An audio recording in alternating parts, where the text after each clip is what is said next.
días a todos. Es un placer para mí estar aquí el día de hoy con ustedes. En primer lugar, quiero agradecer al doctor Juan Pablo y al comité por la invitación.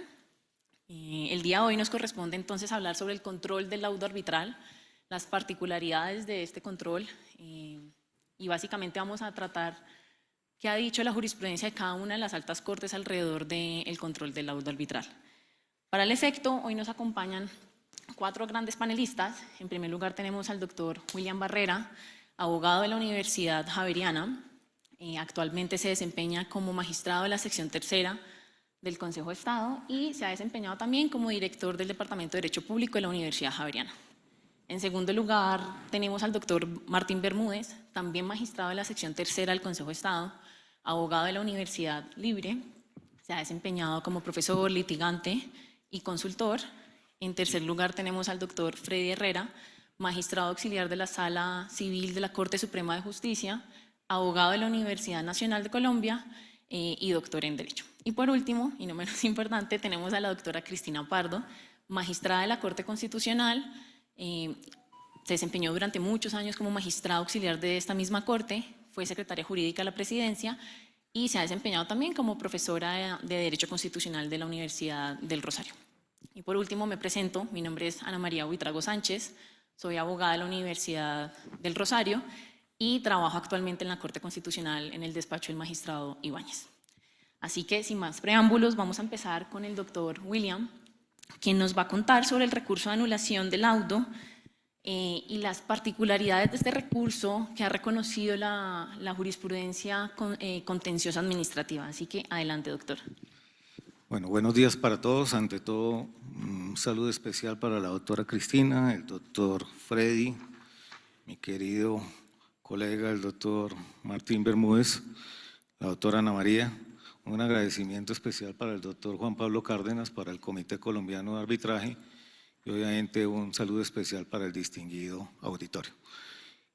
He traído una presentación preliminar que simplemente voy a arrancar desde la parte final, porque se las voy a dejar dado el límite de tiempo. Bueno, ahí está el tema de causales bajo el decreto 1818 de 1998, el tema bajo el artículo 41 de la ley 1563, pero quería simplemente dar como una visión estadística del tema en la jurisdicción de lo contencioso administrativo. A lo largo de los últimos años, bajo ley 1563 del año 2012, tenemos cerca de 29 pronunciamientos sobre tema de procedencia en materia de anulación de laudos arbitrales. Ahí tienen ustedes, estos son datos tomados de la relatoría del Consejo de Estado. Ahí tienen ustedes la cantidad de anulaciones en virtud de cada uno de los años correspondientes en vigencia de la ley 1563. ¿Qué es lo interesante? Este gráfico donde se establece el tema bajo las causales correspondientes. Ahí van ustedes a mirar unas causales que son más preponderantes que otras y lo que pretendemos el día de hoy, simplemente como un tema introductorio para efectos de la conferencia del doctor, la exposición del doctor Martín, es dar como un mapeo general sobre el tema de las causales de anulación. Lo primero que quiero hacer referencia, he mirado el tema jurisprudencial en sede del Consejo de Estado. Quizás hay una sentencia que continúa más que vigente en las discusiones correspondientes, que es aquella correspondiente al radicado 33643. Cuando se habla del tema de recurso de anulación, se dice, bajo el tema, en su momento, del análisis del decreto 1818 de 1998, acordémonos artículo 163, allá se mencionaban 9 causales, vinieron 9 causales también en el artículo 41 de la ley 1563 del año 2012, a partir de lo que fue el desarrollo jurisprudencial, el tema de la expedición de laudos arbitrales acá en la Cámara de Comercio, en las cámaras de comercio a nivel nacional, se fueron decantando algunas discusiones que ameritaron lo que sería la redacción del artículo 41 de la ley 1563. Sin embargo, parte de las discusiones correspondientes se han señalado a partir de las características de ese recurso de anulación. El recurso de anulación de laudos arbitrales es de carácter excepcional, restrictivo y extraordinario, sin que constituya una instancia más dentro del correspondiente proceso. La segunda gran característica, la finalidad del recurso se orienta a cuestionar la decisión arbitral por errores improcedendo, obviamente no temas injudicando, por violación de leyes procesales que comprometan la ritualidad de las actuaciones correspondientes. Tercera gran característica, mediante el recurso extraordinario de anulación no es posible atacar el laudo por cuestiones de mérito o de fondo, errores injudicando, porque finalmente el juez que va a atender el tema en sede de anulación, pues no es juez de instancia, de segunda instancia frente al tema, y ahí la distinción frente a los denominados recursos de apelación. Cuarta característica, de manera excepcional el juez de anulación podrá corregir o adicionar el laudo si prospera la causal de incongruencia. Eso ha sido un debate que viene inclusive de sentencias del año 2005, me acuerdo yo, una muy famosa del doctor Enrique Gil Botero, frente a un laudo en el cual entró a corregir frente al tema de falta de congruencia, es decir, que los árbitros correspondientes no habían decidido menos de lo pedido y entró a adicionar y en algunos temas a corregir el laudo correspondiente. Sexta característica, los poderes del juez del recurso de anulación están limitados por el llamado principio dispositivo. Y acá hay una dificultad, porque el juez correspondiente en sede de anulación tendrá que mirar lo solicitado por el apoderado correspondiente. El recurrente es quien delimita con la formulación y sustentación del recurso el objeto que persigue, y ello obviamente dentro de las precisas y taxativas causales de la ley que consagra el tema correspondiente bajo su procedencia. Sexta característica, el recurso de anulación procede contra laudos arbitrales debidamente ejecutoriados. Y finalmente, la séptima característica, dado el carácter restrictivo que caracteriza el recurso, su procedencia está condicionada a que se determinen y sustenten debidamente las causales que de manera taxativa se encuentran previstas en la ley. Dificultades y tensiones han surgido en torno al tema. Primero, facultades oficiosas. Cuando ustedes comienzan a analizar el tema de las causales punto a punto, una de las grandes dificultades y de los debates que se han dado en sede jurisprudencial han sido obviamente facultades oficiosas del juez frente a determinados asuntos.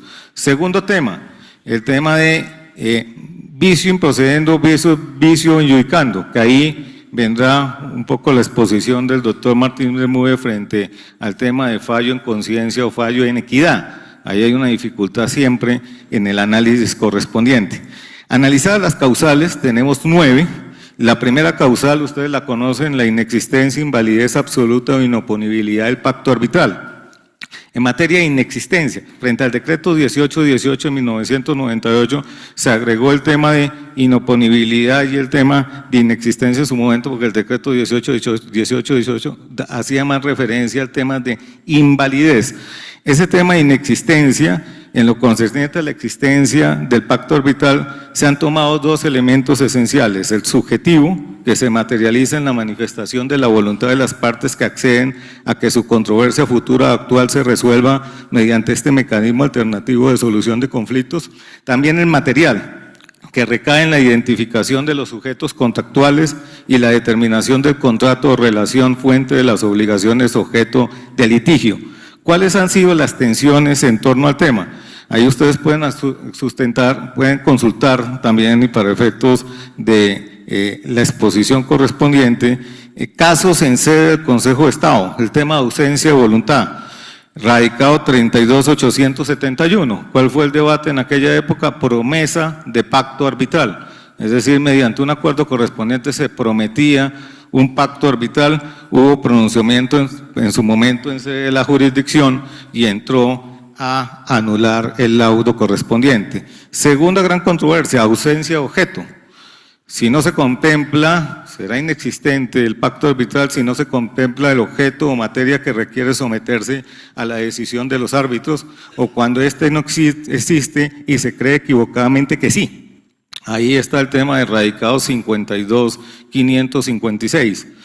Tercer tema, ausencia de solemnidad. Se dio un debate muy interesante en un expediente, el radicado 32.871, en el tema de pliegos de condiciones. La cláusula compromisoria venía desde el pliego de condiciones, viene el tema de presentación de oferta. Obviamente, ¿cuál fue la postura de la jurisdicción? No es solamente que se presente en un solo documento el tema de la cláusula compromisoria o el pacto arbitral, sino puede obedecer el tema en varios documentos. En ese sentido, entró a no anular el laudo correspondiente por la presencia de este tipo de cláusulas. En materia de invalidez, ahí vienen los temas de qué puede generar invalidez absoluta.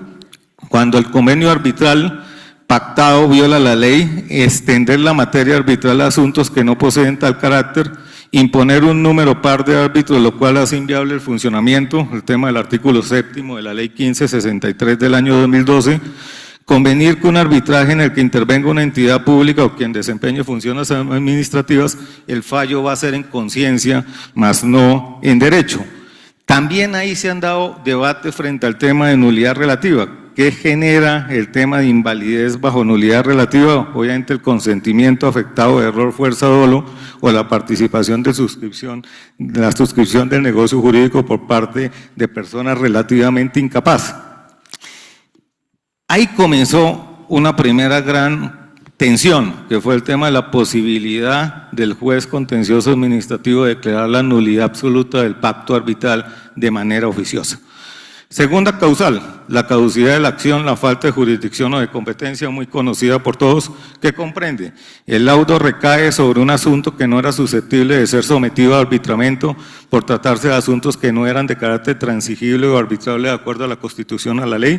El laudo recae sobre materias que no fueron contempladas en la convención arbitral de conformidad con lo acordado voluntariamente por las partes.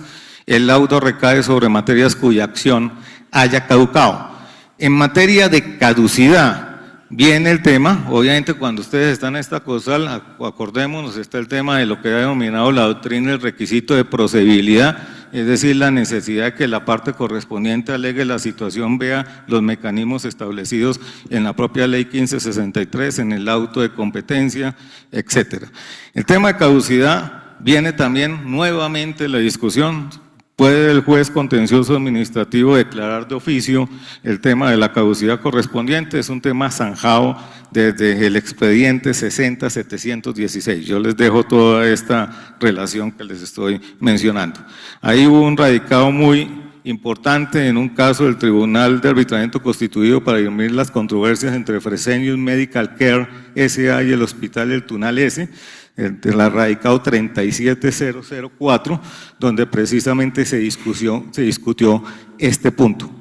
Otra de las controversias y tensiones, el tema cómo se cuenta la caducidad en materia de reforma de la demanda y de la demanda de reconvención.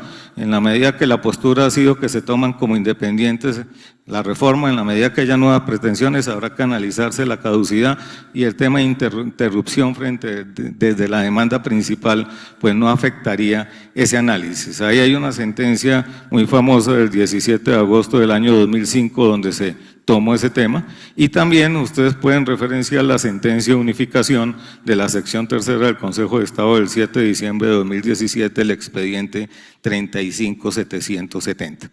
La tercera causal, no haberse constituido el tribunal en forma legal. Acordémonos, este es un tema que viene bajo el análisis de factores subjetivos relacionados con los árbitros y por consiguiente atinentes a sus condiciones personales, a los requisitos de su designación previstos por la ley o emanados de la convención arbitral.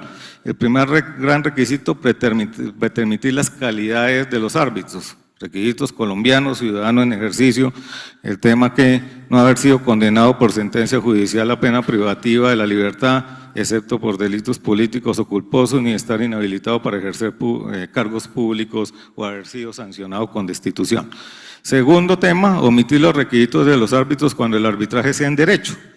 El tema del artículo 7º de la ley 1563 del año 2012, los requisitos para ser magistrado de Tribunal Superior de Distrito Judicial.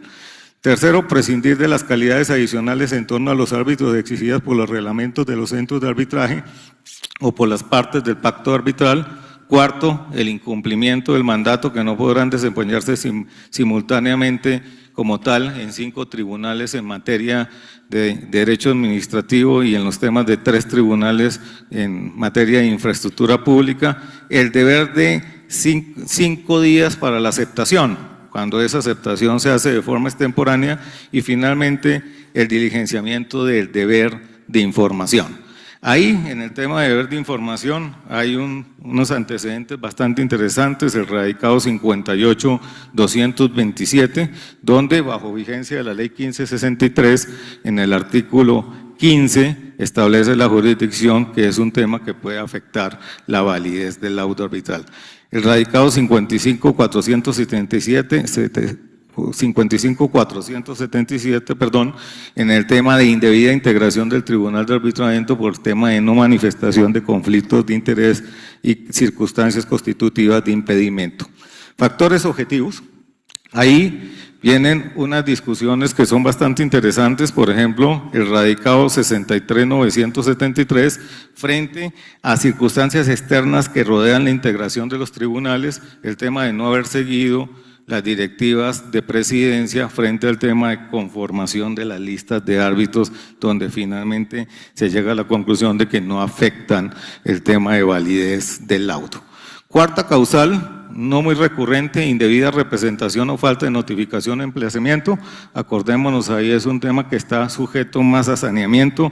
Lo que se verifica es que el tema no haya sido conjurado por acto posterior, ya sea por el juzgador o por actuación de la parte afectada que pudo ejercer plenamente su derecho de defensa. Quinta causal, haberse negado el tema de una prueba o cuando no se hizo la práctica correspondiente de manera correcta. El resumen, 4 grandes requisitos. Tratándose de una prueba solicitada, debió surtirse en oportunidad procesal pertinente. El segundo gran requisito, asimismo, tal omisión en el decreto de la práctica de la prueba debió incidir en la decisión. Tercer requisito, el interesado debió reclamar esa falta o descuido en forma y tiempo debidos interponiendo el recurso de reposición correspondiente. Por último, tal omisión o privación debe ser fruto de una decisión sin fundamento legal. Ahí, antecedentes jurisprudenciales, una sentencia del 27 de julio del año 2000. Temas adicionales que surgen en tensiones. ¿Qué pasa si la prueba no practicada fue de oficio? Eso es un tema también interesante en la discusión. Ahí ustedes tienen un expediente radicado 37-788, donde la jurisdicción precisamente se posa en que el requisito correspondiente es que la prueba sea pedida. Ahí ha venido una discusión en el tema del terreno procesal, el principio de comunidad de la prueba o principio de adquisición procesal, en la medida que la prueba haya sido decretada y ahora en el expediente, pues obviamente va a beneficiar a todas las partes del proceso. Segundo tema adicional, no se exige que la prueba tenga determinada modalidad y finalmente no se puede entrar a cuestionar la forma como el tribunal arbitral valoró en conjunto los medios de prueba. Sexta causal, haberse proferido el laudo o la decisión sobre su aclaración, adición o corrección después del vencimiento del término fijado para el proceso arbitral, es lo que se conoce, ustedes saben muy bien, el tema del laudo extemporáneo o tardío. Se agregó frente al decreto 1818 de 1998 el tema de correcciones, adiciones o aclaraciones, en la medida que la causal original solamente hablaba de frente al laudo. Temas de tensiones interesantes. Debe realizarse el tema de prórrogas antes del vencimiento. Otra discusión que se ha dado en sede también de la jurisdicción de lo contencioso administrativo, ¿qué pasa si el laudo fue emitido en tiempo, pero lo extemporáneo es la aclaración, corrección o complementación? Ahí tienen ustedes un radicado bastante interesante que fue el 42-497. Séptima causal, haberse fallado en conciencia o en equidad. Es un tema que por tiempo le voy a dejar acá al doctor Martín para efectos de sus comentarios. Octava causal, contener el laudo disposiciones contradictorias, errores aritméticos o errores por omisión o cambio de palabras o alteración de estas, siempre que estén comprendidas en la parte resolutiva. Varios elementos en este tema. 4. La causal supone motivos esenciales para alegarla, tales como errores aritméticos, los errores por omisión o el cambio de palabras o alteración de estas, y las disposiciones contradictorias que por supuesto tengan la virtualidad de afectar sustancialmente la ejecución del laudo. Segunda, 2 condiciones para invocarla: que dichos vicios se encuentren en la parte resolutiva o inciden en ella y que se pongan de presente oportunamente ante el tribunal. Tercer requisito, necesidad de que se fundamenten las razones en que tiendan a demostrar la contradicción. Y el cuarto, por último, que el tribunal no hubiera accedido a la solicitud de corrección. Finalmente tenemos la novena causal, haber recaído el laudo sobre aspectos no sujetos a la decisión de los árbitros, haber concedido más de lo pedido o no haber decidido sobre cuestiones ajenas al arbitramiento. Está el tema en discusiones, en tensiones, lo conocemos todo, el tema de fallos trapetita, ultrapetita, citrapetita, el tema de sentencia inhibitoria generó una gran controversia. Ahí tienen ustedes un antecedente importante, una radicación 45.855, en el sentido de que inhibirse requeriría o no motivación para efectos de una eventual anulación del laudo arbitral. Y finalmente tenemos el tema de la radicación 39.832 frente al tema de declaratoria oficiosa de la nulidad, también la misma discusión. Este tema daría para efectos de un fallo extrapetita en la medida que es un tema oficioso del juez. Ese tema también fue en su momento objeto de discusión en sede de la jurisdicción. En resumen, ¿qué ha dicho la jurisdicción en el tema? Dos grandes requisitos: identificar que se ha presentado disconformidad entre las formulaciones jurídicas de las partes y lo resuelto por el tribunal arbitral en el laudo. Y segundo, que el cargo no se limita a controvertir el análisis realizado por los árbitros, sino que se revele de manera cierta que no se resolvió en consonancia con los hechos y pretensiones y las excepciones propuestas. ¿Cómo finalizo el tema para efectos de darle espacio a los demás? Es importante, ustedes ven el desarrollo que se ha tenido en los últimos años frente al tema. Hay unas sentencias bastante interesantes, yo les dejo el paquete correspondiente porque el tiempo no nos da para el tema. Por ejemplo, hay una sentencia frente a la primera causal, una sentencia del 5 de mayo del año 2020 con ponencia del doctor Alberto Montaña, que le prometí que no lo iba a citar, pero es obligatorio citarlo, en un tema que se suscitó en la Cámara de Comercio de Medellín, un tema de acuerdo marco, un tema de UNE, Alberto, tú me corriges, frente a un contratista, y finalmente lo que se argumentó por parte del tribunal es que había habido un contrato realidad, un contrato de facto, y bajo el acuerdo marco surgía una cláusula compromisoria. Finalmente, la subsección correspondiente termina anulando el laudo arbitral bajo el entendido de que se entendían que eran relaciones contractuales distintas y por ende no se daba con el cumplimiento de lo establecido por el Código Civil para efectos de la viabilidad del pacto. Una sentencia reciente, una del 12 de abril del año 2024, con ponencia del doctor Freddy Ibarra, además de la que ustedes ya tuvieron oportunidad de discutir acá, la del 14 de marzo del presente año frente al tema de actos administrativos contractuales que tienen efectos económicos, la sentencia de unificación con ponencia de la doctora Adriana Marín, que tuvo salvamento de voto del doctor Martín Bermúdez, del doctor Alberto Montaña y del doctor Nicolás Yepes. Ahí ustedes tienen unas discusiones bastante interesantes. En la del 12 de abril del año 2024, doctor Martín, usted me puede corregir, es un tema de un contrato de explotación minera, donde se emiten unos actos, donde viene la discusión, doctor Alberto también me corrige, si el tema eran actos de trámite desde el punto de vista de derecho administrativo o actos definitivos. Ahí ameritó una aclaración de voto del doctor Martín. Doctor Martín, usted me corrige el tema, donde lo que dijo el doctor Martín en una discusión bastante interesante era que precisamente el juez contencioso administrativo tenía que definir si los actos eran de carácter definitivo para efectos de poderse pronunciar sobre la causal. ¿Qué dijo la sala? No estamos frente a un tema judicando, es decir, no me meto a analizar lo que fue el fondo de la decisión del Tribunal de Arbitraje. Doctora Ana María, 2 minutos para concluir. Conclusiones. Es importante que ustedes miren los requisitos de procedibilidad y las fijaciones de las condiciones. Uno recoge todos estos temas. Primero, frente a las causales relacionadas con la existencia, invalidez absoluta o inoponibilidad del pacto arbitral, la caducidad de la acción, la falta de jurisdicción o de competencia o la constitución irregular del tribunal solo podrán invocarse si el recurrente hace valer los motivos constitutivos de esta mediante recurso de reposición contra el auto de asunción de competencia. Primera gran conclusión. Segunda, la causal atinente a la expedición extemporánea del laudo o la decisión sobre su aclaración, adición o corrección después del vencimiento del término fijado para el proceso arbitral no podrá ser alegada en anulación por la parte que no lo hizo valer oportunamente ante el tribunal arbitral una vez expirado el término. Y tercero, las causales correspondientes a haberse negado el decreto de una prueba pedida oportunamente o haberse dejado de practicar una prueba decretada o contener, requieren que se hubieran sido alegadas oportunamente ante el tribunal arbitral.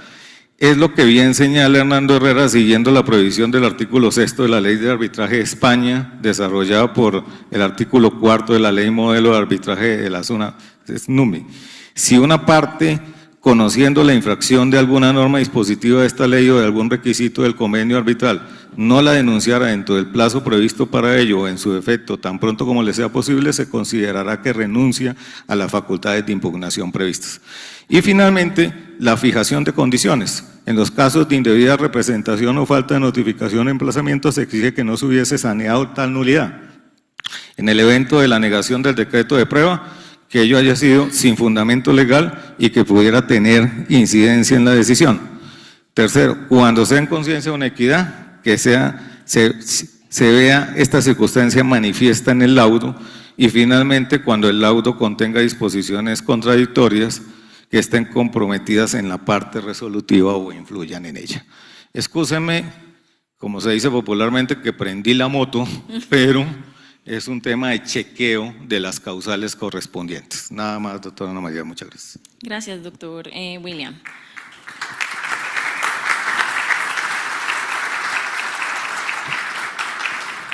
Bueno, muy interesante la intervención del doctor. Nos habló entonces de 7 características generales y globales que tiene este recurso. Seguimos entonces con el doctor Martín, quien nos va a hablar sobre la forma de control de los autos del tribunal, el recurso de anulación y cuál es el alcance del recurso de anulación por laudo de inconsciencia. Bueno, buenos días, muchas gracias al doctor Juan Pablo por la invitación.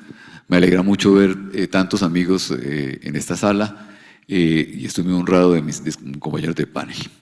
Entonces, voy a hacer una referencia al control de los laudos desde el punto de vista procesal del trámite del proceso y desde el contenido del laudo. Entonces, en el punto del debido proceso, y yo tal vez quisiera llamar la atención en que el derecho de acceso a la administración de justicia pues es un derecho a que a mí me resuelvan un conflicto en una sentencia que haga tránsito a cosa juzgada, que sea definitiva.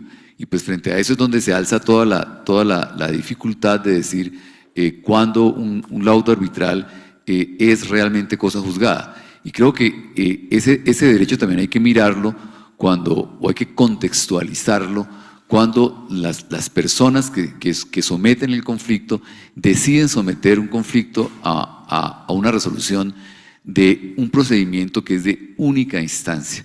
Yo creo que la consideración de que el proceso arbitral es de única instancia debe como iluminar todo el tema del debido proceso. Frente al debido proceso simplemente quisiera decir dos cosas. El debido proceso es el que está regulado por la ley. Yo hago una afirmación que repito siempre, y es que las normas procesales son normas para limitar los derechos de las partes en el proceso. O sea, una norma procesal tiene esa finalidad. Una norma procesal tiene por finalidad decir usted puede presentar la demanda hasta tal momento, puede recurrir tales autos, debe cumplir tales requisitos, las causales son taxativas. Entonces yo creo que esa tendencia a veces tal vez un poco populista de decir que cada vez que se restringe el derecho de una parte estamos atentando contra el acceso a la administración de justicia, yo creo que eso digamos que ha distorsionado el carácter de qué es el debido proceso. El debido proceso es el que está en la ley y, repito, está para limitar los derechos de las partes. Y además el diseño del proceso, la regulación, la hace el legislador. Entonces, tal vez, teniendo en cuenta eso, yo quería hacer primero una anotación sobre las irregularidades dentro del proceso arbitral, simplemente para dejar la siguiente reflexión. Entonces, o sea, la pregunta que quisiera someter es, ¿cuál es el control que tienen las irregularidades que se cometan antes del auto, dentro del proceso arbitral, mediante los autos que profieren los árbitros? Entonces, hago la siguiente distinción. En un proceso judicial, esas irregularidades se resuelven mediante el recurso de reposición y el recurso de apelación, los que los tienen, ¿cierto? Y mediante el incidente de nulidad. Entonces, dentro del proceso ordinario hay unas irregularidades, porque fíjense que no todas las irregularidades, primer punto, no toda irregularidad es causal de nulidad. Y en el proceso normal, en el ordinario, esas irregularidades pues tienen la posibilidad de ser resueltas a través de un incidente de nulidad. En el proceso arbitral, primero, las irregularidades solo se resuelven mediante recurso de reposición, porque no tienen apelación, es un proceso de única instancia. Y segundo, que es lo que me parece que es importante indicar aquí, el proceso arbitral no tiene incidente de nulidad. Las irregularidades del proceso arbitral, las irregularidades que la ley ha considerado sustanciales, son causales de anulación del laudo, ¿de acuerdo? Del laudo. O sea, no son causales de nulidad del proceso, sino del laudo. Y así están reguladas y así lo reguló el legislador. Entonces, ejemplo, el problema de representación. Usted dice, ¿cómo se resuelve el problema de si la parte estuvo bien representada o bien notificada o no? En el proceso ordinario, mediante un incidente de nulidad. En el proceso arbitral, mediante una causal de anulación. ¿Cómo se resuelven los problemas de pruebas, de decreto de pruebas, de que no me decretaron una prueba, de que omitieron el término probatorio? En un proceso ordinario, mediante recurso de apelación, inclusive con la posibilidad de pedir pruebas en segunda instancia, y en un proceso arbitral, ¿cómo se resuelve el problema de pruebas? Eso es causal de anulación del laudo. Está resuelto de esa manera. Entonces creo que esas consideraciones deberían tenerse en cuenta particularmente en un tema que es la tutela contra los autos que se profieren en el proceso arbitral. Yo creo que en la tutela, para decidir la tutela, hay que pensar primero que hay un tema de subsidiariedad. O sea que uno no puede, o sea, la razón es que yo creo que no puede estar cada vez que un tribunal de arbitramiento dicta un auto y las partes están en contra de ese auto, entonces como no tiene recurso de apelación, nos vamos a la tutela. Entonces yo creo que hay dos cosas que hay que pensar. Uno, que en el proceso arbitral está regulada la regularidad de los autos de otra manera. Uno podría decir, oiga, aquí no hay, o sea, usted no me venga a discutir un tema de pruebas por tutelas. ¿Por qué razón? Porque usted no ha cumplido el requisito de subsidiariedad, porque la subsidiariedad dice, eso tiene que decirlo contra el auto. Entonces creo que es un tema que habría que mirar allí. Me parece que repito, la mirada que hay que darle al control de los autos tiene que tener en cuenta que el control de los autos está previsto de una manera distinta. Y fíjense que allí es muy importante tener en cuenta que estamos hablando de un proceso de única instancia, y eso marca que lo regulemos distinto. Pero no me pasó más esto. Lo voy a ver. Perdón, excúseme. ¿No pasó al siguiente? No. Ya. El segundo punto que simplemente quisiera llamar la atención sobre este tema, es un tema del cual quiero llamar la atención, es el recurso de revisión. Los laudos están sometidos al recurso de revisión, ¿de acuerdo?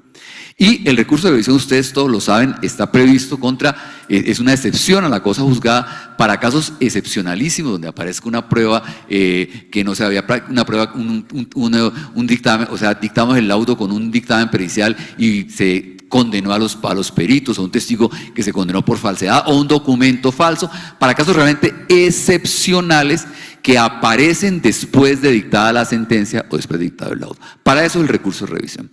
Pero fíjense que en el recurso de revisión hay una causal que es la causal séptima, que es la causal que dice que haya una nulidad originada en la sentencia. Y yo sobre lo que quiero llamar la atención en esto es lo siguiente. Cuando hablamos de nulidad originada en la sentencia, hay dos formas de interpretar esa nulidad originada en la sentencia, ¿cierto? Una, y lo digo rápidamente, como lo está interpretando o como ha habido varias sentencias de la Sala Plena del Consejo de Estado, ¿cierto? Que es darle una visión muy amplia a eso. Y otra que es una visión que realmente hasta ahora la única subsección que la sostiene es la subsección B, que sostiene digamos que una posición unánime en decir a esa causal hay que darle una interpretación restrictiva, y estamos diciendo allí únicamente hay nulidad de la sentencia cuando se incurra en una irregularidad en la sentencia, pero esa irregularidad debe estar prevista como tal en el artículo 33 del Código General del Proceso, que es donde están enunciadas las causales taxativas de nulidad, ¿de acuerdo? La Sala Plena del Consejo de Estado tiene una visión distinta, y la visión distinta, rápidamente, yo voy a dejar esta presentación aquí, ¿cierto? Es decir, que esa causal se examina con mucha amplitud. Entonces, ¿cuál es la pregunta? Rápidamente voy a leer algunas sentencias de Sala Plena. Dice: todo lo anterior permite afirmar sin ambajes que los eventos definidos tradicionalmente por la jurisprudencia de esta corporación como constitutivos de nulidad originada no son taxativos. O sea, en blanco y negro no son taxativos. O sea, estamos diciendo son amplios. Dice: es el deber del juez decidir de fondo los litigios cuando las circunstancias así se lo permitan, lo que significa que la violación a tales preceptos, cuando se despide un fallo inhibitorio injustificado, también configura causal de revisión. Entonces, primer punto, el fallo inhibitorio es nulidad en la sentencia para la Sala Plena, ¿cierto? Segundo, dice, la violación, aquí viene el cuento de la violación del proceso constitucional, que nos metemos todos a decir que todo es violación del proceso constitucional, ¿cierto? En la sentencia puede ser causal de revisión, violación del debido proceso constitucional. Por ahí entra un mexicano boleando el poncho, que mis amigos. O sea, entra lo que quiera, ¿cierto? Entonces, decimos, en ese último evento corresponderá al juez determinar si el hecho que se dice, ojo, corresponderá al juez determinar si el hecho que se dice contrario a este derecho puede configurar causal de revisión en comento, ¿cierto? Y luego dice, en este caso el juez no está creando una causal, pues se reconoce que la nulidad originada del fallo se deriva del desconocimiento de un mandato constitucional, en donde el operador será el encargado de determinar si la nulidad de la sentencia es nulidad. Entonces, esas posiciones, o sea, ¿cuál es la tercera que voy a traer aquí, ¿cierto? Está diciendo la incongruencia de la sentencia. Ojo, la incongruencia de la sentencia es una causal de nulidad originada en la sentencia. ¿Eso qué quiere decir? Quiere decir que los laudos se van a ver expuestos o sea, si se mantiene eso, o sea, ya no va a ser la anulación, sino que cuando se meta la revisión vamos a tener unas causales muy amplias de debido proceso, en el cual la jurisdicción podría terminar anulando laudos, no por vía de anulación, sino por vía de revisión. Y adicionalmente, si decimos que la incongruencia, ojo, que la incongruencia es causal de revisión, pues estaríamos diciendo que hay una causal que al mismo tiempo es causal de nulidad del laudo y causal de revisión. Esa tesis, digamos que no es, aquí estoy citando la sentencia de la resolución B, donde decimos claramente que no estamos de acuerdo con lo anterior, que nos sustentamos además en algunas posiciones de la Corte Constitucional para indicar que debe haber taxatividad y que la causal de revisión solamente puede funcionar, repito, cuando haya una causal de nulidad prevista en el artículo 33. Entonces, pero repito, eso lo hago simplemente para aprender como una alarma, porque creo que allí podría fácilmente abrirse esto. Y el tercero, quisiera simplemente indicar lo siguiente sobre el laudo en conciencia, ¿cierto? Que es un poco el tema que realmente, sobre el cual realmente tenía que hablar cuando ya te estoy acabando el tiempo. Lo que quisiera yo definir sobre el laudo de conciencia, y no voy a hacer, digamos que ninguna innovación en el punto, ¿cierto? Es que yo creo que en relación con los laudos estatales, ¿cierto? Estatales, hay un mandato que dice el laudo debe ser en derecho. Y eso hace que la revisión del laudo sea distinto que el laudo de los privados. O sea, al Consejo de Estado le corresponde determinar si el laudo ha sido dictado en derecho y los árbitros solamente pueden dictar el laudo en derecho. En segundo lugar, el tema de que sea manifiesto, pues obviamente eso ya está superado. O sea, que sea manifiesto no es que quiera decir, oiga, señores y señoras, voy a dictar un laudo en conciencia a continuación, 2 puntos. No, o sea, como dicen los policías, alístese que ahí le voy. No, eso Digamos que eso no, nadie está esperando ese anuncio de que va a ser en conciencia. Lo que hay que deducir es que, que el laudo sea en derecho, o que no sea en conciencia, ¿cierto? Que sea manifiesto, quiere decir que no se requiere hacer una interpretación de las normas y de las pruebas para deducir lo anterior, que debe surgir de la motivación. Pero lo tercero allí que habría que indicar es lo siguiente, ¿cierto? Hay dos formas o dos estilos con los cuales se venía haciendo el estudio del laudo en derecho. Uno, decir simplemente, este laudo es en derecho. ¿Y por qué es en derecho? Porque mire, tiene 200 páginas de motivaciones y citan toda la jurisprudencia. Entonces decían, del folio tal al folio tal están las consideraciones. Entonces, ¿qué más quieren? Más o menos. ¿Qué más quieren? ¿Qué más quieren que hablemos de derecho? Yo creo que esa no es, o sea, porque eso no es, digamos que, proferir una decisión judicial. Creo que eso ha sido cambiado, ¿cierto? Y la tendencia de la sala en las últimas sentencias es simplemente hacer un estudio de las motivaciones para determinar si efectivamente el laudo ha sido en derecho. O sea, si se han aplicado las normas pertinentes, ¿cierto? Y se ha dicho si la aplicación pertinente hace deducir que realmente hay una deducción lógica de las normas a la decisión, ¿cierto? Que no se trate simplemente de una apariencia de motivación, sino que haya una motivación de verdad de derecho, ¿cierto? O sea, la motivación es larga, ¿cierto? Confusas y a veces mal estructuradas, ¿cierto? No permiten, digamos, o sea, no van a permitir que el Consejo de Estado diga no estudio y esto está muy largo y ahí está motivado. Esa no es la forma como se está procediendo ahora. Entonces, en ese tercer punto, ¿cierto? Porque no voy a referirme en general a lo que querría decir aquí, ¿cierto? En ese punto, repito, se ha dicho que la motivación no puede ser una cortina de humo. Yo otra vez quería simplemente indicar que hay un estudio de la Universidad del Rosario que me parece bastante importante, ¿cierto? Y que hace referencia a esto en derecho internacional.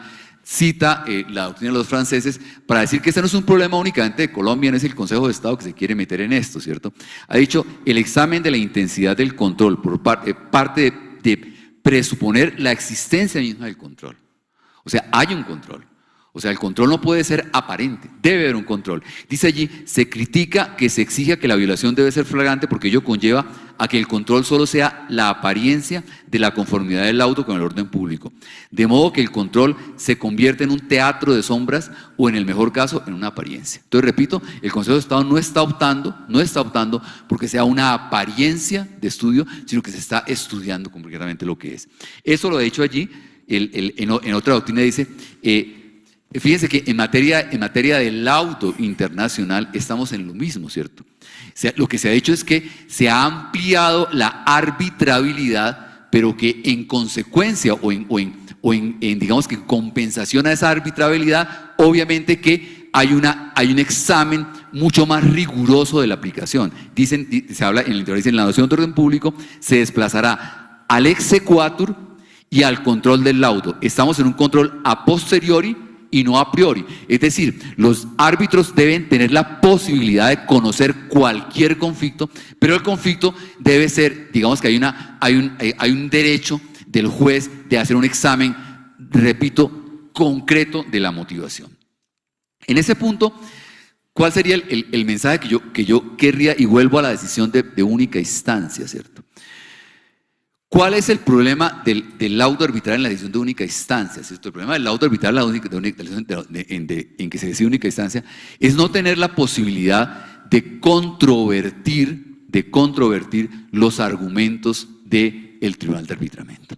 Entonces, ¿qué creo yo? O sea, ¿qué creo en general, cierto? En general creo que un laudo arbitral debe referirse, porque aquí está, porque hablamos de que además hay varias causales que permiten entrar al contenido, que sea en derecho, que sea coherente, o sea, la coherencia también permite examinar la coherencia de la parte del laudo. Y tercero, que sea congruente, ¿de acuerdo?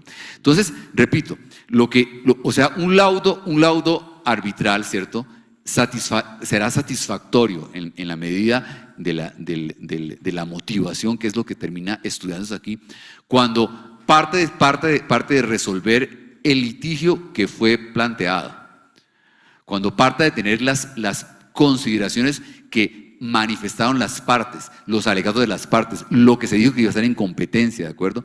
Cuando el laudo tiene en cuenta, repito, las posiciones de las partes y dialécticamente dice, tomo esta decisión, la justifico, asumo la posición de la parte convocante y no acepto la de la convocada por tal razón, ¿cierto?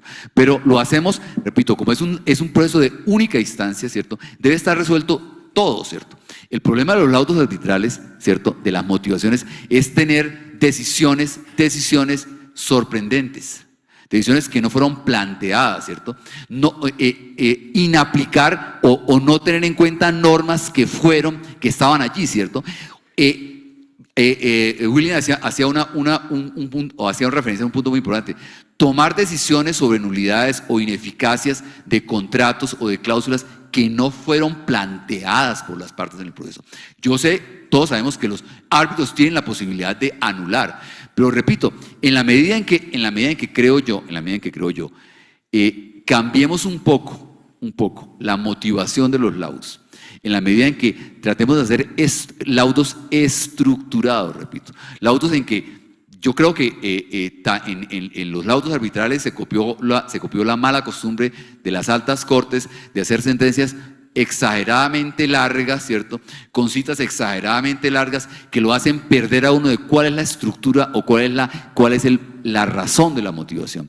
Yo creo que cuando se hace una decisión estructurada, donde se parte, repito, fundamentalmente de tener en cuenta cuáles son las posiciones de las partes, cuál es la norma aplicable y cuál es la decisión, creo que laudos más sencillos, más sencillos y más estructurados, me parece que son, a mi modo de ver, mejor motivados. O sea, digamos que el mensaje en este punto, repito, es bastante concreto. O sea, la motivación no depende de la extensión de lo que escriban, ni de las 1000 citas jurisprudenciales, sino dependen realmente de evidenciar que se está resolviendo el problema que fue planteado con la aplicación de las normas y con el estudio de las pruebas. Muchas gracias.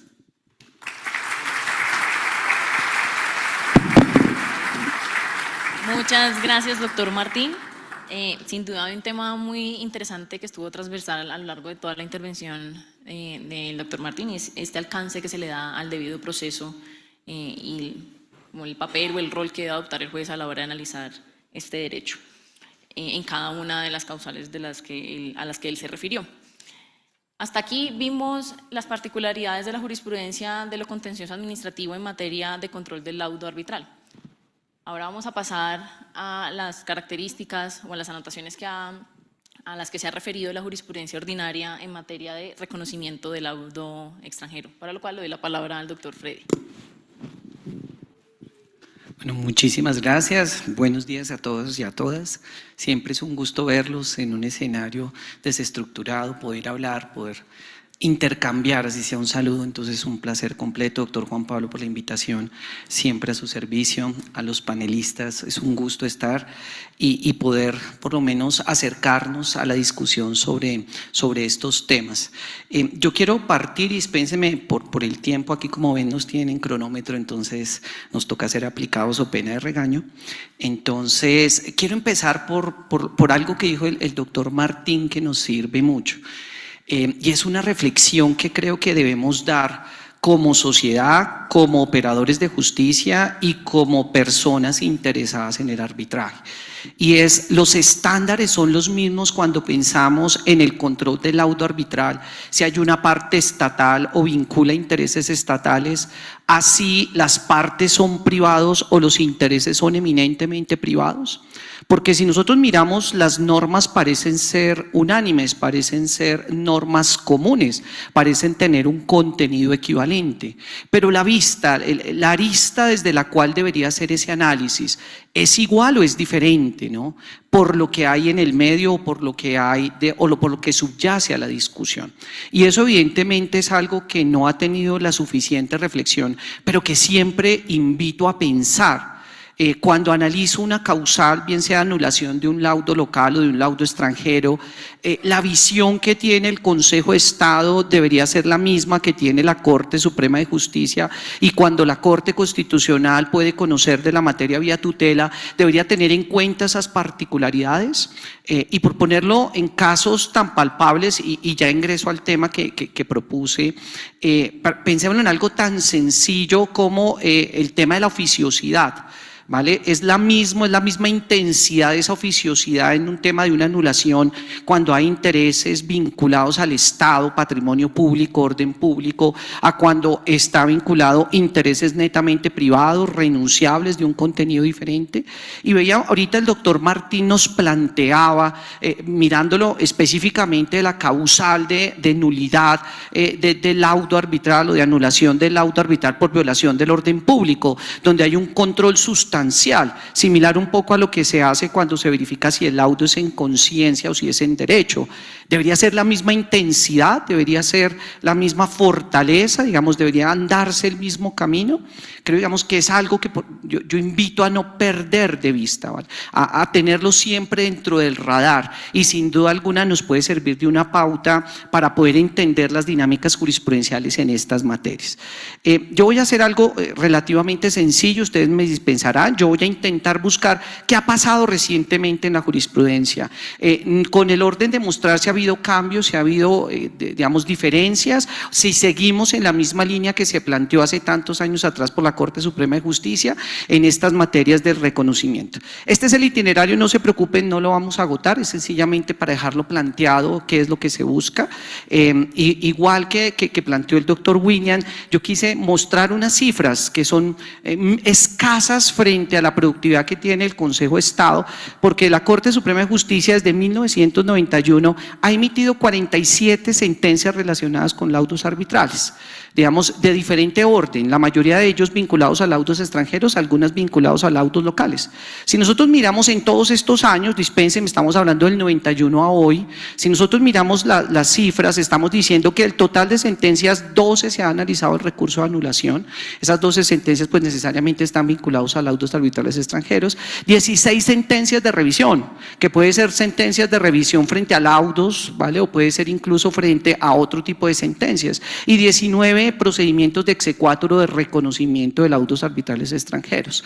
Entonces, si vemos las cifras, digamos, los datos que nos daban claramente son inferiores en número de sentencias, pero son, digamos, muy alentadores, y siempre me gusta dejar eso. Si nosotros miramos los años, dispénseme, voy rápido, entre el 91 al 99 fueron 6 sentencias nomás, 5 sentencias del 2000 al 2009, 16 sentencias del 2010 al 2019 y 20 sentencias en estos 4 años.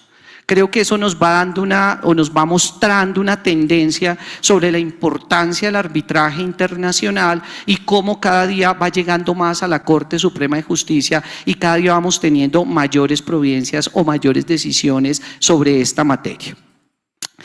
Esto es algo básico, dispénsenme, solo es para tener un lenguaje común. La Corte Suprema de Justicia en la Sala de Casación Civil Agraria Rural pues conoce eventualmente los recursos de revisión, anulación y reconocimiento, ¿vale? Los recursos de revisión, que insisto, puede ser frente al laudo, frente a la sentencia que niega la anulación si el laudo es local, puede ser frente a la anulación de un laudo extranjero si la sede es Colombia, o finalmente frente al exequatur de laudos que han sido proferidos en otros países y que pretende reconocerse efectos en Colombia. Frente a este escenario, el primer tema que quiero abordar rápidamente es cuáles son esos principios que la Corte ha venido aplicando. No voy a explicar el catálogo que la Corte dejó sentado desde el año 2017, donde hace un desarrollo integral de él, sino cómo o qué ha dicho sobre esos principios en estos años, y me voy a centrar 2022-2024. Y lo primero es que la Corte ha insistido en la no revisión sustancial del laudo. La Corte ha sido enfática que el recurso de anulación o el exequatur, y aquí como nos planteaba el doctor Martín, cuando básicamente se opone o básicamente se pretende el reconocimiento reconocimiento del desconocimiento del orden público nacional, siempre se viene peleando cuál es ese límite difuso que hay entre poder determinar si se desconoce o no el orden público o si estamos pretendiendo una revisión del laudo. Entonces, es muy usual que en materia contractual siempre se alegue que se desconoce el orden público porque se desconoce el pacta sunt servanda, que es un principio esencial. Pero ¿cuál es ese límite? ¿Porque no aplicó una cláusula? ¿Porque no interpretó adecuadamente la cláusula? ¿Porque dijo que el contrato era inválido? Ahí es donde viene la duda y el margen de incidencia en el control del laudo arbitral. Y la Corte Suprema ha sido enfática en decir, mire, el mecanismo del exequatur cuando hay oposición o el mecanismo de la anulación no sirve para plantear disputa de pareceres, no sirve para plantear discusiones sobre el contenido del contrato, no sirve para plantear discusiones sobre el alcance de una cláusula contractual, porque es que de esa manera estamos tergiversando o torpedeando el contenido. Acá, perdónenme nuevamente, vuelvo a lo que me comencé. Miren que aquí tal vez la arista no es la misma que maneja el Consejo de Estado, pero es que hay intereses de juego que son muy diferentes. Y me ha dicho la Corte respecto al principio de favorabilidad y lo ha aplicado insistentemente y nos ha dicho, como lo dijo desde el 2017, incluso desde antes, que cuando deben aplicarse diferentes marcos normativos deberá acudirse a aquel que sea más favorable al arbitraje. Y lo ha dicho insistentemente, sobre todo para definir los requisitos para acceder al exequatur. Y esto se volvió ya una regla reiterada de la sala. Eso me parece a mí que es un punto que debemos resaltar. Es un reconocimiento no solo del esfuerzo de la Convención de Nueva York, sino de la Convención Interamericana, sino también de ese principio de interpretación de internacionalidad que la Corte le ha dado cabida y que ha aplicado con mucho esmero. ¿Cuáles son los requisitos para el reconocimiento de un laudo? Y aquí pues tenemos que partir de una idea básica y es que el Estatuto de Arbitraje nos da su propio catálogo de requisitos. Sin embargo, es muy usual que entren en colisión diferentes ordenamientos jurídicos. Esto de los tratados internacionales, la Convención de Nueva York y la Ley 1563 en esta materia. Y ya la Corte se decantó y se ha decantado de una forma numerosa, diciendo que como la Convención de Nueva York tiene requisitos superiores a los que nos pide la Ley 1563, en tratándose de un laudo extranjero que deba reconocerse Colombia, basta probar los requisitos de la Ley 1563, requisitos que son menores. Por ejemplo, no hay que traer copia del pacto arbitral, no hay que traer copia auténtica del laudo, no. Basta traer lo que nos dice escuetamente la Ley 1563. Esto fundamentado en ese principio que ya les había anunciado, que es ese principio de favorabilidad para el reconocimiento de los laudos. ¿Y eso en qué se traduce? Que la Corte ha dicho deben probarse escasos 3 requisitos. Y esa va a ser la regla general. Los tratados, tanto la Convención de Nueva York como la Convención Interamericana, son más exigentes. Luego, por el principio de favorabilidad siempre serán estos 3 requisitos. El primero de ellos, hacer una solicitud ante la Corte. Es el órgano competente por mandato expreso de la ley. 2, aportar una copia o el original del laudo. Ni siquiera se requiere el original, basta una copia del laudo. Obviamente, si está en un idioma diferente al español, deberá estar aportado en idioma colombiano, no en el castellano. Dispénseme que me equivoqué, en el castellano. Es apenas obvio por una regla procesal que nos rige a todos, ¿no? Claro, aquí podría uno plantear discusiones, pero es que el tiempo nos lo da y la idea es hacer este paneo rápidamente.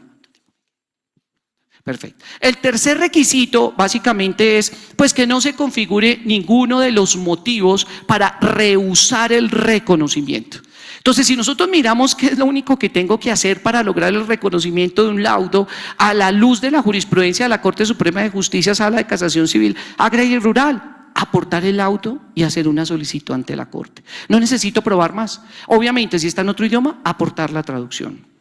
Claro, aquí hay límites que son difíciles de resolver. ¿Y qué pasa si el laudo es en castellano, está en español, pero tiene acápites en otro idioma? ¿Será que tengo que aportar eso? ¿Será que si algunos párrafos están, por ejemplo, en inglés, puedo reconocer el laudo si no todo está en el castellano o tuve que haber traducido esos párrafos? Son temas que no ha abordado la corporación, que sin duda alguna prontamente habrá decisiones donde deba meterse en estas materias. Y pasa. sucede, ¿vale? Hay un caso ahí bonito que está estudiando la corporación donde precisamente sucede eso. Unos pies de página están en otro idioma. ¿Deben o no deben traducirse? Son discusiones que están a la luz, pero sin duda alguna ustedes ven la flexibilidad para obtener el reconocimiento ante la Corte Suprema de Justicia.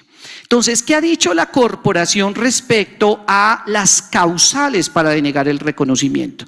Insisto, centrado en la jurisprudencia del 22 al 24, no lo que ya he dicho con anterioridad. Y lo primero es que la Corte nuevamente se ha adentrado en la materia de la arbitrabilidad, diciendo que obviamente es una causal para denegar el reconocimiento. Un laudo extranjero también sería una causal para anular uno que ha sido proferido con sede en Colombia.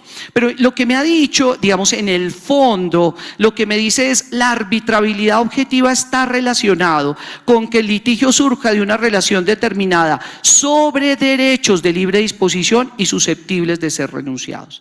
Si tengo una controversia que encaja dentro de estos tres componentes, pues satisface el requisito de la arbitrabilidad.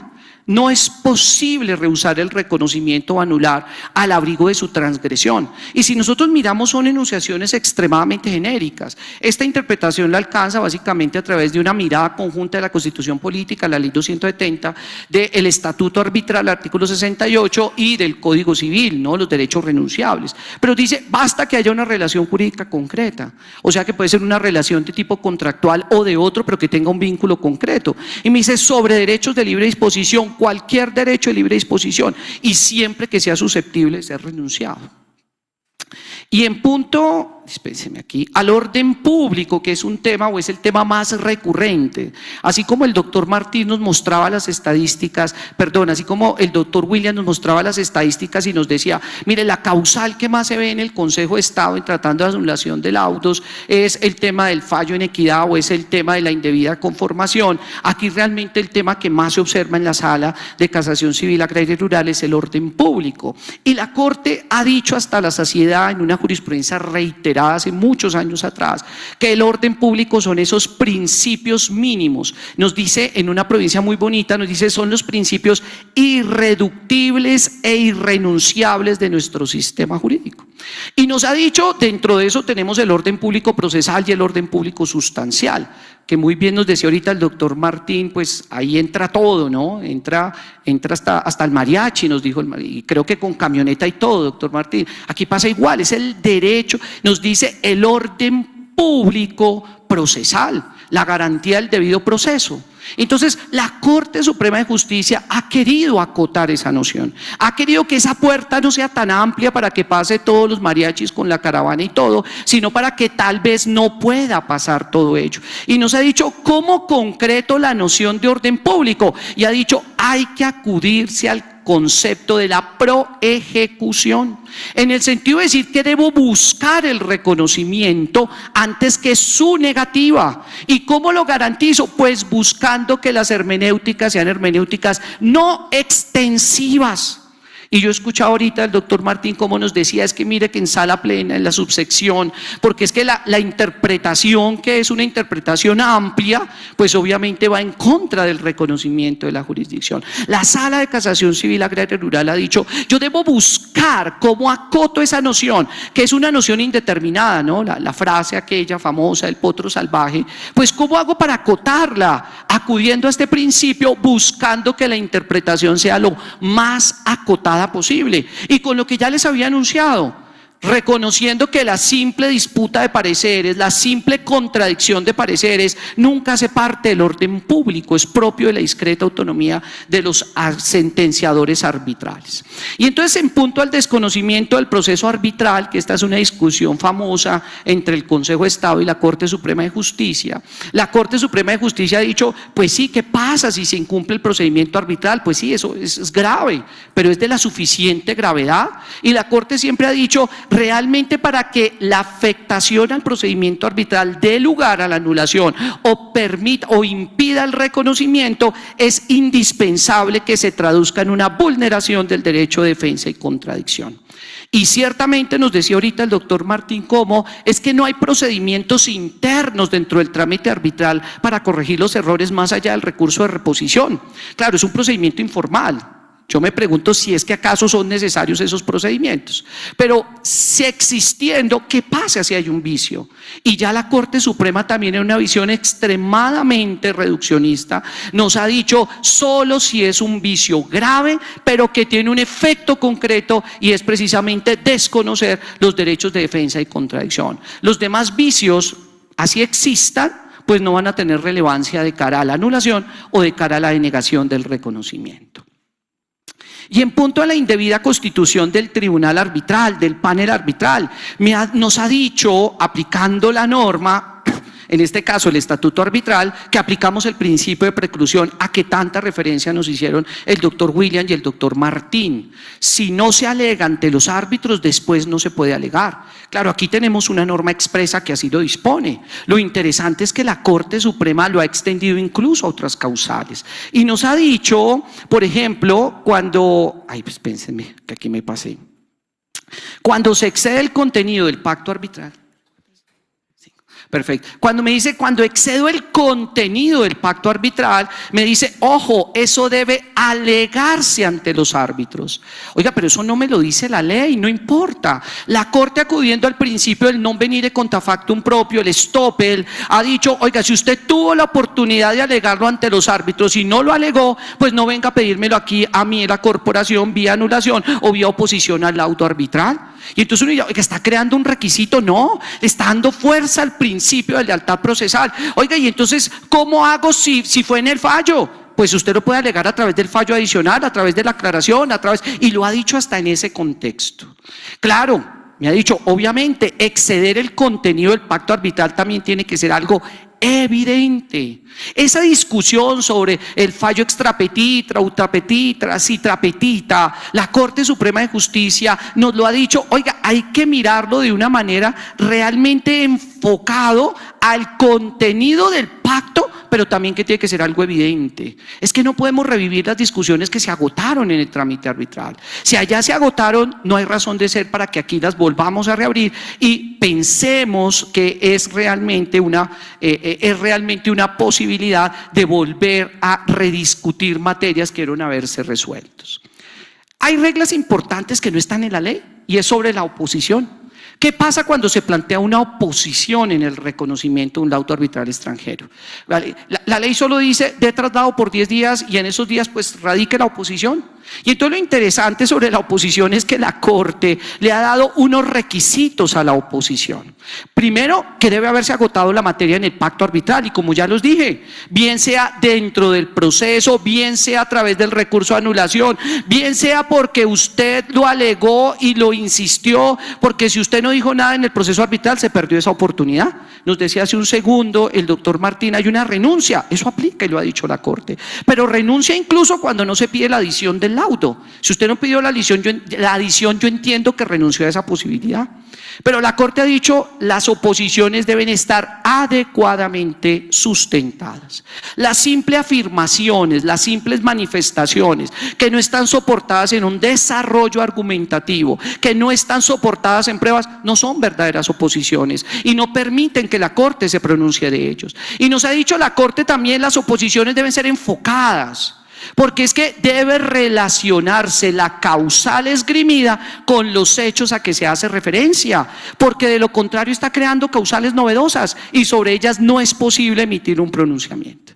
Y ya para terminar en estos 2 minuticos que me quedan, quisiera abordar estos 2 temitas muy puntuales. Algunas reglas especiales que la Corte ha venido desarrollando en las sentencias donde accede al reconocimiento de un laudo. Y la primera materia que la Corte ha querido desarrollar es el tema de los intereses, de condenas dinerarias. ¿Vale? ¿Qué pasa si hay una condena dineraria impuesta en el laudo extranjero y esa condena dineraria comporta intereses que son impuestos en el mismo laudo? O si no se ha dicho nada en el laudo sobre los intereses. Y entonces resulta que la corporación ha dicho, eso es susceptible de ser homologado. Entonces, si a mí me tiene una condena dineraria en un fallo que proviene del extranjero, en un laudo arbitral, y en ese laudo arbitral se condena una tasa de interés, la Corte ha dicho, yo puedo homologar esa decisión. Y se ha alegado mucho porque se dice, eso viola el orden público, porque las normas sobre intereses son de orden público económico. Luego, no sería pasible de reconocimiento. La Corte ha hecho un acondicionamiento. La Corte ha dicho, yo reconozco las obligaciones, esos intereses impuestos en laudos arbitrales, pero sujetos a las reglas cambiarias y a las tasas de máximas permitidas para fines de obligaciones en moneda extranjera. Entonces la Corte reconoce, pero con la advertencia de que en ningún caso podría desconocer el máxima tasa de interés fijada para créditos en monedas extranjeras. Claro, ¿quién va a hacer ese control? El juez de la ejecución. Pero la Corte sí reconoce como límite. Dicho de una manera simple, me quedan 50 segundos, dispénsenme, dicho de una manera simple, si la tasa de interés que condenó el tribunal arbitral es inferior a la máxima permitida por la autoridad cambiaria, pues se cobrará esa en el ejecutivo. Pero si es superior, lo que hacemos es que el juez del compulsivo deberá reducirla a esa máxima que se encuentre autorizada. Oiga, y si no se puso condena a intereses, ¿será que se pueden decretar intereses? La Corte ha dicho, en el reconocimiento no, porque el reconocimiento solo es para darle efectos al auto arbitral. Pero se ha dicho, ese es un tema que debe ser resuelto por el juez de la ejecución. Y finalmente, ya con esto los dejo en paz, lo segundo es, oiga, ¿y qué pasa si el laudo no tuvo en cuenta, por ejemplo, un abono? Y entonces resulta que me condenaron a pagar una obligación dineraria, pero yo había hecho un abono y no dijo nada del árbitro. Oiga, no dijo nada del panel arbitral, no dijo nada del laudo. ¿Qué hacer en esa materia? Y la Corte ha dicho, mire, eso no impide el reconocimiento. Ese es un asunto que se puede discutir en el compulsivo. Y así como prendí alertas el doctor Martín hace un segundo, pues yo también prendo esta pequeña alerta. Porque resulta que ahora en el proceso ejecutivo puedo pelear, discutir los intereses a los que he sido condenado, pero también puedo discutir si hubo, por ejemplo, pagos parciales que no fueron reconocidos dentro del trámite arbitral. Son temas, como vamos viendo, de desarrollo jurisprudencial. Yo quiero concluir, dispénsenme solo 20 segundos, la jurisprudencia desde el 2017, y perdónenme ir más atrás, desde el 2011 ha mantenido una posición constante en la Sala de Casación Civil, Agraria y Rural, en el sentido de lo que llegó a arbitraje, quedó en arbitraje, y la intervención judicial debe ser la mínima. Sin embargo, en tratándose de la ejecución del laudo, se han abierto nuevas puertas que sin duda alguna debemos nosotros estar atentos de su desarrollo. Les agradezco mucho y dispénsenme por lo poquito que me pasé.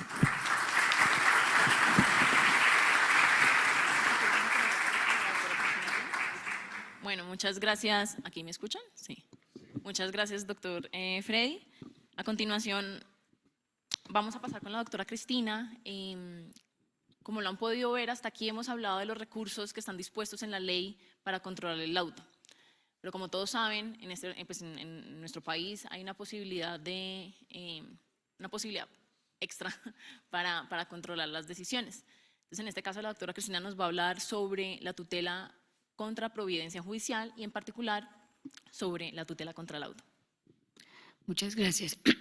Muchas gracias al Comité Colombiano de Arbitraje por la invitación, especialmente al doctor Juan Pablo Cárdenas en esta oportunidad. Saludo especial a todos mis compañeros del panel y a todos ustedes en general. Pues yo voy a tratar de hacer una presentación sobre la jurisprudencia de la Corte en materia de la procedencia de la acción de tutela contra laudos arbitrales. De alguna manera digamos, la teoría es un poco más sencilla, menos técnica que todo lo que acabo de oír, aunque en algunos puntos coincide. La posición general de las decisiones de la Corte en materia de tutela contra laudos arbitrales parte de dos consideraciones especiales. La primera es la consideración o el reconocimiento del principio de voluntariedad en materia de arbitraje.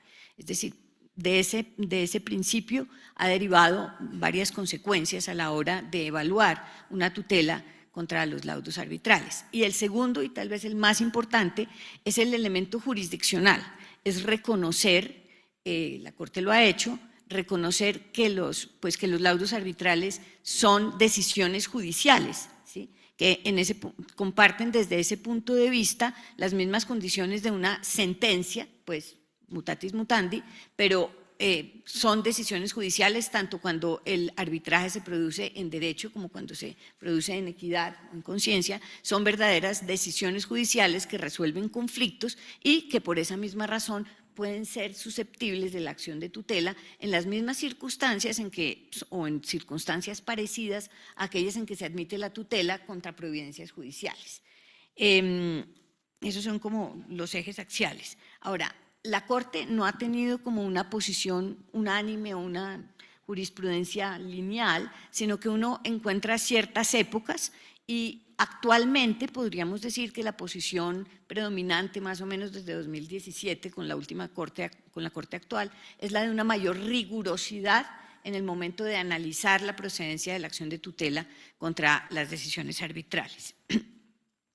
A partir de esos dos elementos que les he mencionado, pues digamos la jurisprudencia ha detectado ciertas cosas que por así decirlo son el ABC del derecho arbitral y que pues son como lugares comunes. En primer lugar, del principio de voluntariedad ha derivado pues tres conclusiones. En primer lugar, pues la más obvia, y es que la función arbitral es eminentemente transitoria. Es decir, la función arbitral se distingue en eso, digamos, de la función judicial, tiene pues una autorización constitucional en el artículo 116 superior, pero pues realmente son los árbitros, no la Constitución propiamente dicha que lo permite, pero son los árbitros los que, digamos,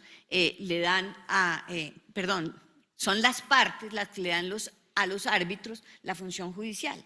Depende de ellos y por eso es transitoria, porque se la dan para resolver un conflicto concreto en torno a un asunto delimitado y por lo tanto una vez resuelto el conflicto pues cesa, digamos, la función judicial y por lo tanto la función arbitral es transitoria.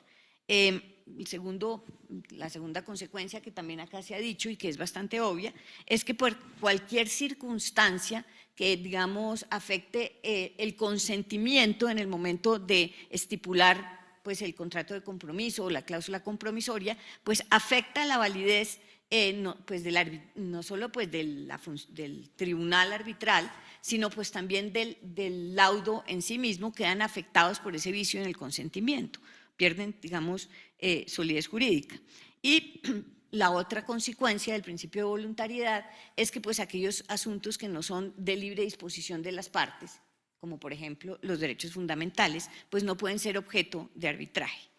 Eso en cuanto al principio de voluntariedad. En cuanto al carácter jurisdiccional, pues también la jurisprudencia ha, digamos, derivado conclusiones. El primero es el carácter de cosa juzgada de los laudos arbitrales, sean en derecho o sean en equidad, pues se les da el carácter de cosa juzgada y pues la necesaria estabilidad jurídica que de allí se deriva.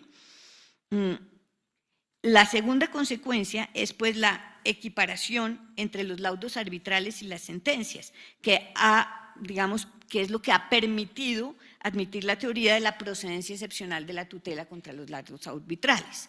La Corte Constitucional tiene una doctrina sobre la procedencia de la tutela contra sentencias judiciales que ha, digamos, aplicado también a los laudos. Esa doctrina también ha tenido como modificaciones. Inicialmente, la procedencia de la tutela contra sentencias judiciales se basó en la doctrina de las vías de hecho, como unos errores grotescos de procedimiento que, pues, digamos, justificaban la procedencia de la acción de tutela para la protección de los derechos fundamentales, especialmente al debido proceso. Más o menos hacia el año 2005, la Corte abandonó la doctrina de las vías de hecho, de aquel error grotesco, y la jurisprudencia se concentró en establecer unas causales genéricas o generales y unas específicas de procedencia de la acción de tutela contra las sentencias judiciales y pues esta misma doctrina se hizo extensiva a los laudos arbitrales.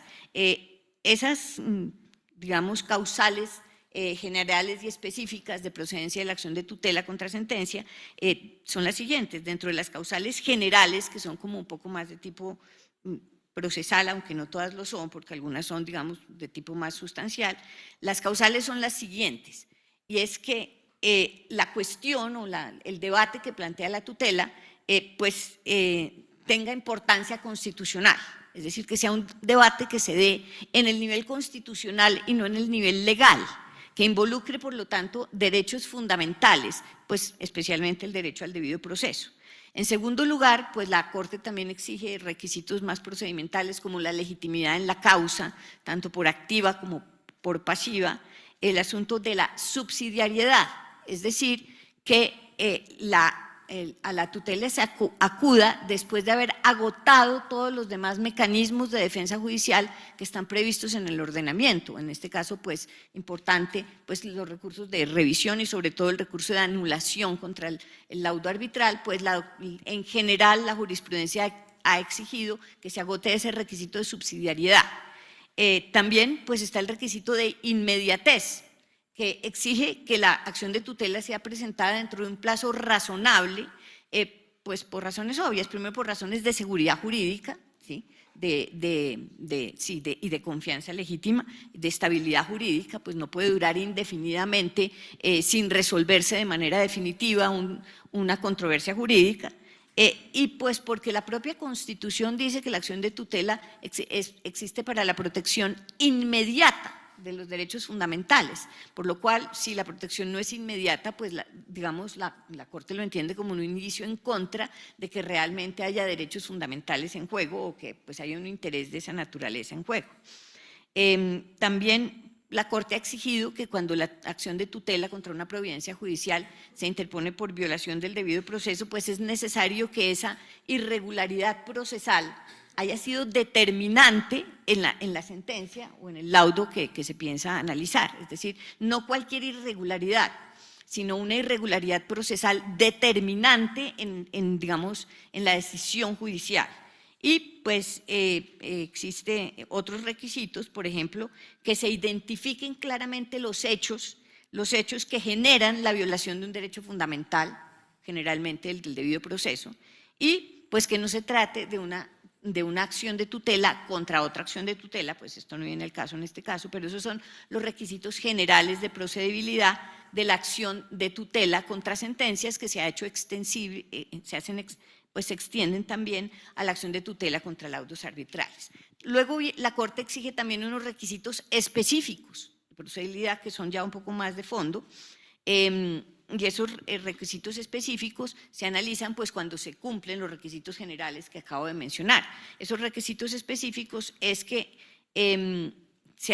digamos que estemos en presencia de un defecto procedimental absoluto, es decir, que el juez se haya alejado completamente pues del procedimiento, de las normas legales sobre el procedimiento, se haya apartado completamente de ellos. Aquí también cabe, más o menos dentro de esta causal o relacionada con esta causal, está la de exceso ritual manifiesto, que se produce cuando, a pesar de que la sentencia reconoce la existencia de un derecho fundamental, no lo protege, porque le da una importancia exagerada al procedimiento, es decir, hace prevalecer el derecho procesal sobre el derecho sustancial.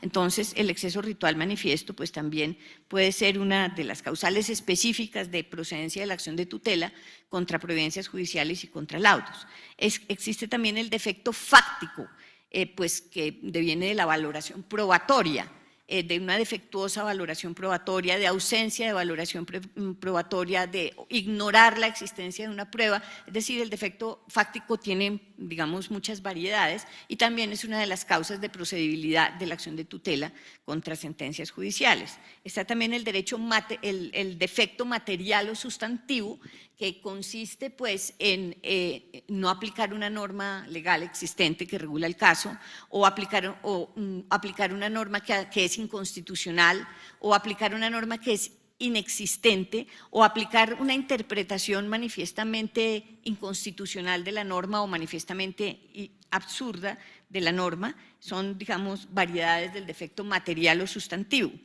La Corte también ha reconocido el error inducido es cuando, digamos, la Corte ha sido engañada a través de un fraude procesal cuando la Corte o el juez que ha proferido la sentencia ha sido inducido mediante un fraude procesal y ha producido una sentencia en esas circunstancias. También está, como de las causales específicas de procedibilidad, el desconocimiento del precedente. El desconocimiento del precedente, es una causal de procedibilidad no solo respecto de la jurisprudencia de la Corte, sino también de la jurisprudencia de unificación de los otros órganos de cierre de la jurisdicción, del Consejo de Estado y de la Corte Suprema de Justicia. El desconocimiento del precedente es otra de las causales que hace procedente la acción de tutela contra procedencias judiciales. Y por último, la violación directa de la Constitución política, cuando la providencia judicial desconoce directamente algún postulado que está directamente en la Constitución. Entonces, esta es la doctrina de las causales genéricas y específicas de procedibilidad de la acción de tutela contra providencias judiciales que la Corte ha hecho extensiva a los laudos arbitrales. Ahora, como les dije, pues no hay una uniformidad en toda la jurisprudencia de la Corte en materia de acción de tutela contra laudos arbitrales y se reconocen etapas.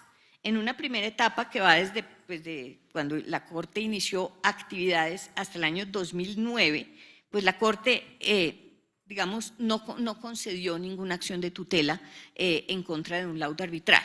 Sí reconoció que como el laudo arbitral, pues era una decisión jurisdiccional, cabía la posibilidad de interponer tutelas contra laudos arbitrales, pero en ningún momento concedió ninguna. Solamente pues a partir de 2009 empezó a conceder la Corte tutelas contra laudos arbitrales.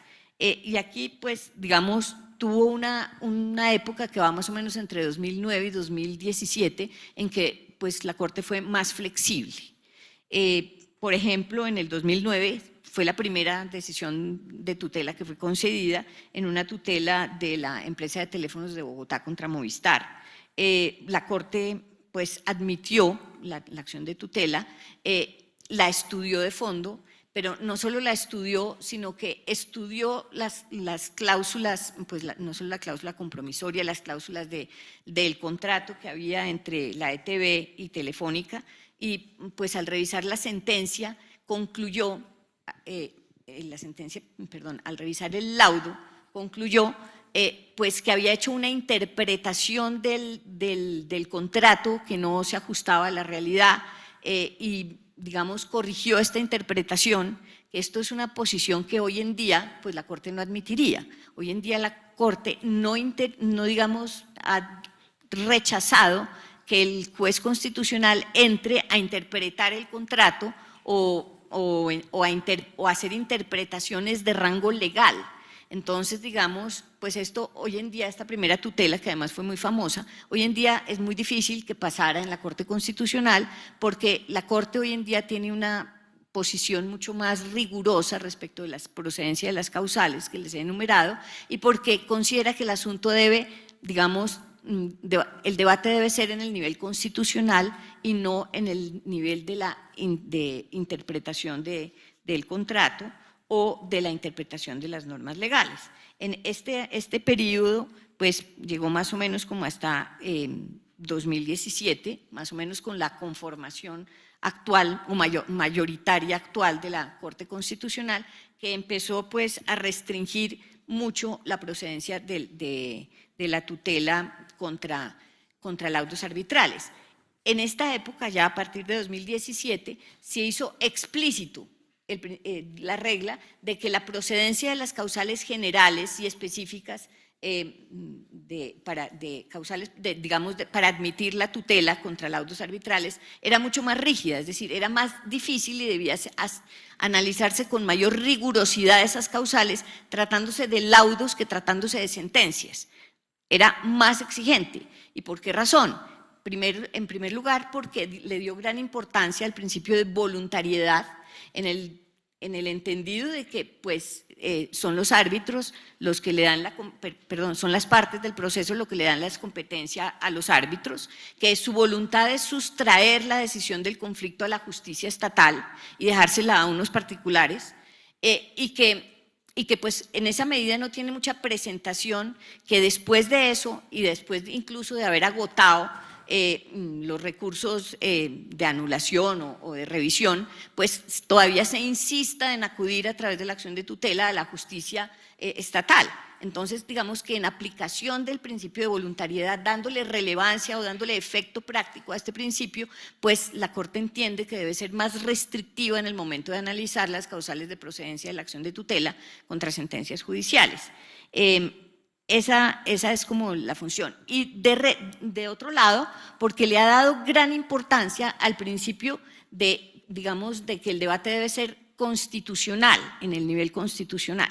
El debido proceso, contrario a lo que dijo el doctor Martín, pues no, o pues digamos, añadiéndole, no está solamente en la ley, no está solamente diseñado en los códigos de procedimiento, sino la Corte considera pues que todas las ramas del derecho, incluido el derecho procesal, tiene un encabezamiento en la Constitución, ¿sí?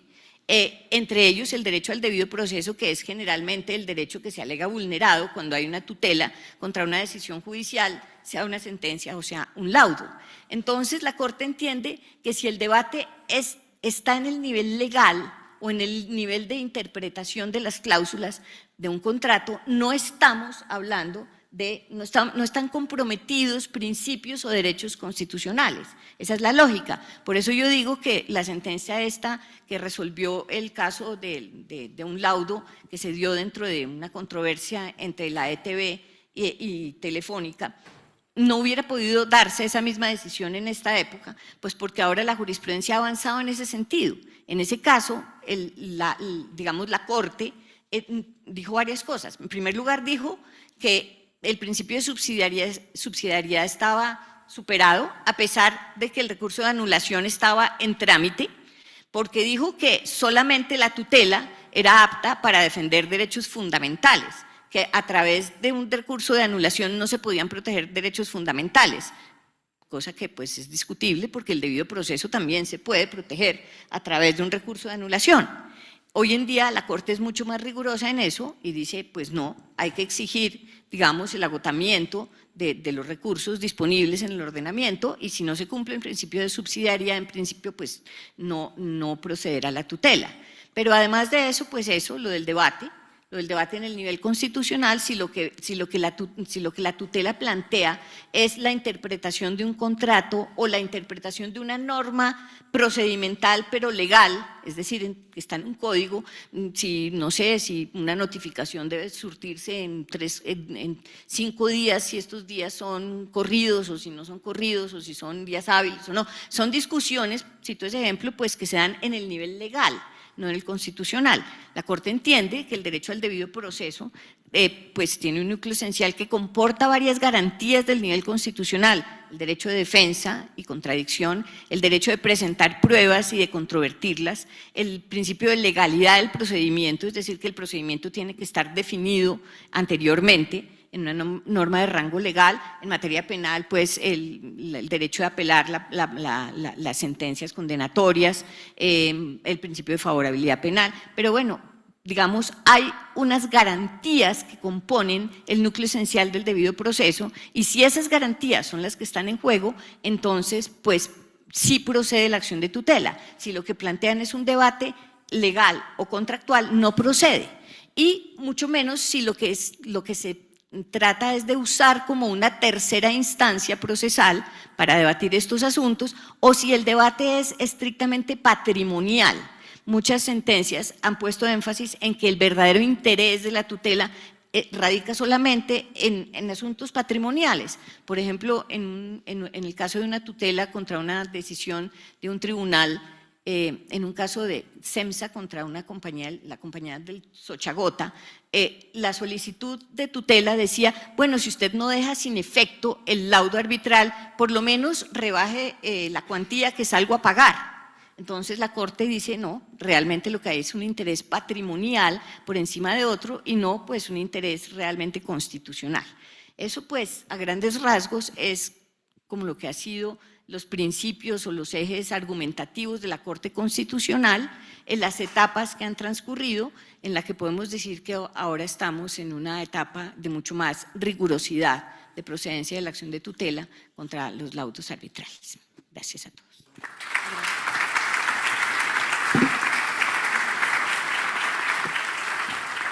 Muchas gracias, doctora Cristina. Yo quisiera rescatar 2 puntos que la doctora Cristina comentó sobre este rol o esta autorrestricción del juez constitucional de cara a la aproximación a una tutela contra el laudo y la necesidad de que el debate en sede constitucional tenga en efecto relevancia constitucional. Porque también, como lo mencionaba el doctor Martín, no cualquier vulneración al debido proceso constituye una vulneración en sí misma a las garantías fundamentales de este derecho. Entonces, con esto cierro. Creo que es claro que el rol y la aproximación de cada uno de los jueces en cada una de las jurisdicciones es diferente porque atiende a diferentes intereses que están en juego. Luego, las particularidades, aunque estos recursos son genéricos, las particularidades de cada uno de ellos en atención a la naturaleza del proceso que se pretende recurrir son diferentes. Con esto cerramos. Les quiero dar nuevamente las gracias por estar, por haberse quedado toda la sesión. Muchísimas gracias, los invito entonces a un receso. Muy bien. Simplemente 2 comentarios muy rápidos. Muchísimas gracias a todos los panelistas por su excelente presentación, al doctor William Barrera por el panorama de la jurisprudencia del Consejo de Estado, la jurisprudencia del Consejo de Estado, que muestra el gran trabajo que ha hecho esa corporación por analizar las causales de anulación, al doctor Martín Bermúdez planteando esas dudas de hasta dónde pueden ir nuevas aproximaciones al recurso de revisión y al recurso de anulación, al doctor Freddy Herrera por esa duda que plantea de si el control debe ser igual cuando es público o privado y la ilustración sobre los límites a los controles por la Corte, y finalmente a la doctora Cristina por esa visión de la posición de la Corte Constitucional hoy en día, cómo ha ido haciendo más restrictivo el control, pero concentrándolo en lo que es realmente el tema constitucional, como nos dijo Ana María. Entonces,